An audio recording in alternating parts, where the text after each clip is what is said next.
On economic and monetary union, I stressed that we would be ready to move beyond the present position to the creation of a European monetary fund and a common community currency, which we have called a hard ecu.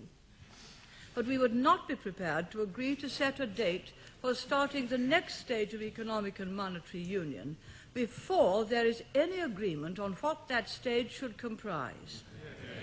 And I again emphasized that we would not be prepared to have a single currency imposed upon us, nor to surrender the use of the pound sterling as our currency. It is our purpose to retain the power and influence of this House and not to denude it of many of the powers.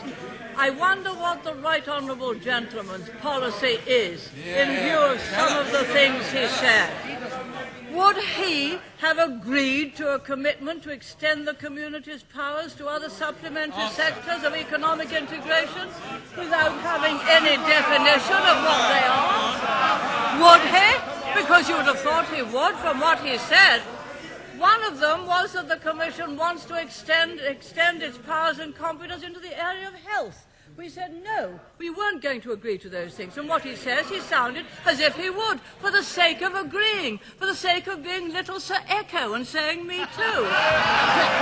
Would he have agreed to extending qualified majority voting within the Council, to delegating implementing powers to the Commission, to a common security policy, all without any attempt to define or limit them? The answer is yes. He hasn't got a clue about the definition of some of the things he is saying, let alone securing a definition of others.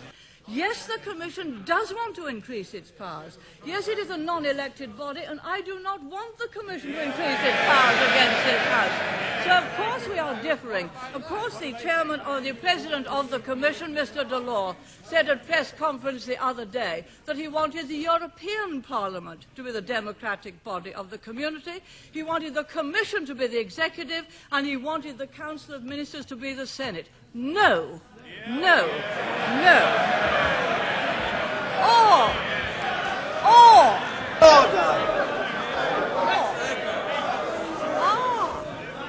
Perhaps the Labour Party would give all those things up easily.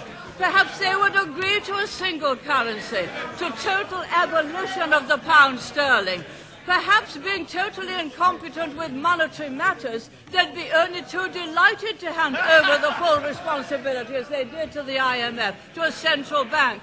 The fact is, they have no competence on money, no competence on the economy, so yes, the right honourable gentleman would be glad to hand it all over. But what is the point in trying to get elected to Parliament only to hand over your sterling and to hand over the powers of this House to Europe? Moment, Commett!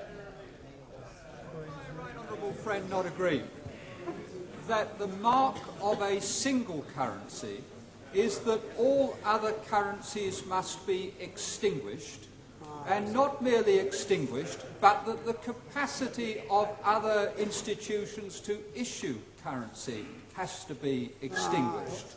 And that, in the case of the United Kingdom, would involve this Parliament binding its successors in a way which we have hitherto regarded as unconstitutional. This government has no intention of abolishing the pound sterling. If the hard ecu evolved into much, much greater use, that would be a decision for future parliaments and future generations. It would be a decision which could only be taken once, and a decision which should not be approached in this atmosphere, but only after the greatest possible consideration. I believe both Parliament and sterling have served our country and the rest of the world very well. I believe we are more stable and more influential with it. I believe it is an expression of sovereignty. This government believes in the pound sterling. Dr. David Owen. Is it not perfectly clear that what was being attempted at Rome was a bounce, and a bounce that led only one way, and that was to a single federal United States of Europe? And is it not vital that in this House, across party lines, it is possible for a Prime Minister to go and make it clear, if necessary, that Britain is prepared to stand alone. We don't relish it, but that if necessary, if we are faced by the imposition by treaty of an obligation to a single currency and a situation which would prevent the enlargement to Poland, Hungary and Czechoslovakia, Britain would be entitled and right to use the veto. I totally agree with the right honourable gentleman. That was precisely the stance we took. It is a stance we have taken on many previous occasions.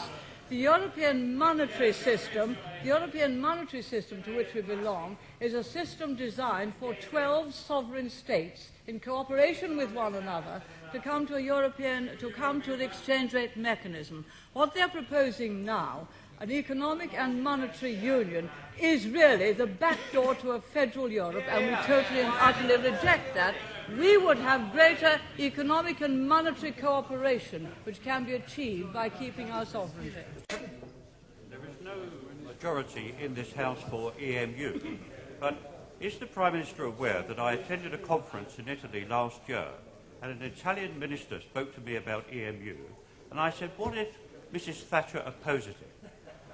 And ungallantly, he laughed out loud. And he said, oh, we've met Mrs. Thatcher many times. She squawks and makes a noise at the beginning, but always comes round and gives way in the end. Definitely so.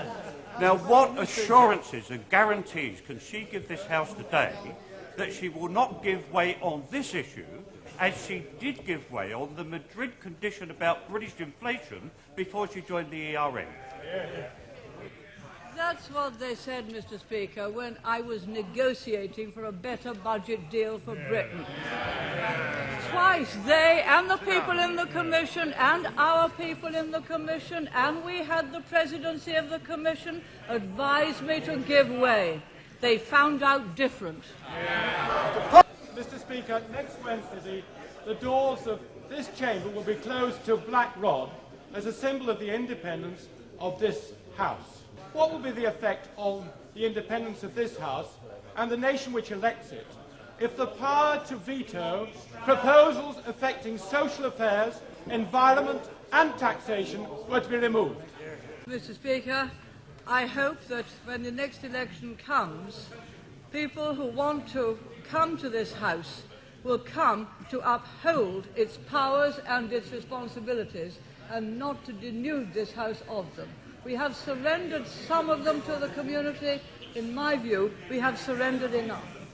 Ben! Is the Prime Minister aware that what we're really discussing is not a matter of economic management, but the whole future of the relations between this country and Europe? Are the British people, when they vote in a general election, to be able to change the policies of the government that has previously been there? And it is already a fact, as the House knows full well, that whatever government is in power, our agricultural policy is now controlled from Brussels, our trade policy is controlled from Brussels, our industrial policy is controlled from Brussels, and if we go into the EMU, our financial policy will be... It is a democratic and not a nationalistic argument. But may I also say this to the Prime Minister, having been a member of the government that took us in to the EC without consulting the British people, having been a Prime Minister of a government that agreed to the Single European Act without consulting the British people, having now agreed to the ERM without consulting the British people, well, we do not really find it hard to believe that she is really intent on preserving democracy rather than gaining some political advantage from waiving some national argument in the eve of a general election. That is why we do not trust her own judgment on the matter. Mr. Speaker, I think I would put it just a little bit differently from the right honourable gentleman, although I recognise some of the force of some of the points that he is making.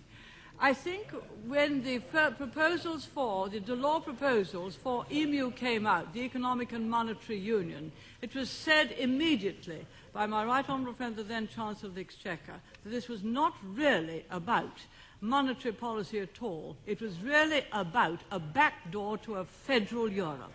A federal Europe taking many, many democratic powers away from democratically elected bodies to non-elected ones. I believe fervently that that is true, which is why I will have nothing to do with their definition of economic and monetary union.